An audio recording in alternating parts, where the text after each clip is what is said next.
Well, howdy, howdy, howdy, and welcome back once again to another fine episode of the Withlacoochee River Report. Yes, it's Christmas Day 2009, so this is kind of a year-end review here. As you can see, I finally got some oil storage tanks, amongst some other things that I had picked up for the area where I'll be putting my bulk oil distributorship. At the last train show at Dana's, we had two of the ladies that are also members of the group that operate or regularly run trains on the West Hernando Central. They were selling off a bunch of buildings off of a guy's layout. It was an estate sale. The guy had passed on and gone on to his reward. They were selling these buildings at $3 a piece. Now, mind you, this powerhouse setup, which is really from one of the really nice modular kits from our friends at Design Preservation Models, retails that one out at $54.99. Also, a Walthers flour mill. Very nice structure. Now, I've made modifications to these structures as I have done some paint work on them. Many of them are unpainted. In fact, I ended up with a whole bunch of structures. And I'm going to tell you about that. At the end of the day, see, I bought about 5 structures initially, about $23 worth or so, because I picked up another turntable. But I picked that up initially early in the morning. Later in that day, when things were winding down, they still had a few things left on the table. I went and I bought what was left on the table for a mere $20. And that's how I ended up with oil storage tanks and other things.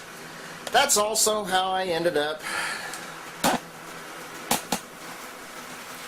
with a new freight house. And, well, I almost hate to say it. You guessed it. Yeah, another passenger station. Pretty nice little building. I believe this. I know that the freight house over there is a Walthers kit.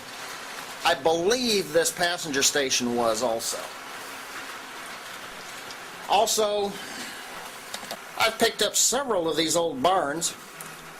I've got 3 of them now. One of them is still unfinished. The other one hasn't been weathered. This one here I picked up for $2 at Dana's. It was in a bag of other with a few other structures that went with it.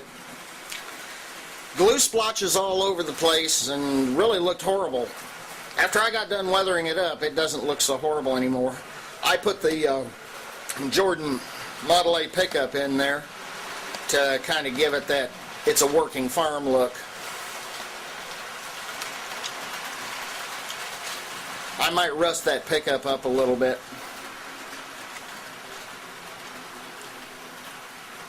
Today's featured train includes one of my P1K F3s and a P2K GP7.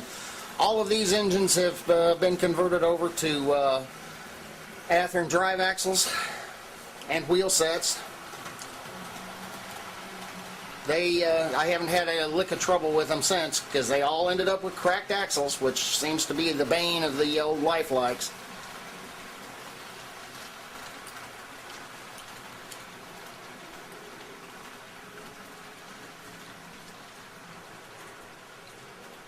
Maybe somebody could identify this passenger station. I painted it up. It was in all white plastic. I believe it to be a Walthers kit. I'm not sure. This freight house is obviously the Golden Valley Freight Depot, which would be a Walthers kit, of course. Community Water Tower is also another one that I ended up with out of that same batch of buildings. Then, of course, I've got some of these cool metal buildings. I don't know who made those, and it doesn't really matter. They're really beautiful buildings. So I've taken and I'll be putting them to good use as well. I also picked up a coal mine, which is obviously a Walthers kit. Again, $3 for about a $50 kit. So I can't really complain about that. I'm just going to relax today and enjoy running my trains a little bit. I realize that this year-end review is not giving you a whole lot of information because not a whole lot's been done on the railroad this year. After the flooding that took place back in May, they're just, you know, a lot of the wind was knocked out of me at that point. I have been getting the yard kind of put back together, and hopefully very soon I'll be completing a lot more on this layout. But until next time, I want to wish you a Merry Christmas, a Happy New Year, and happy railroading. The lights are green.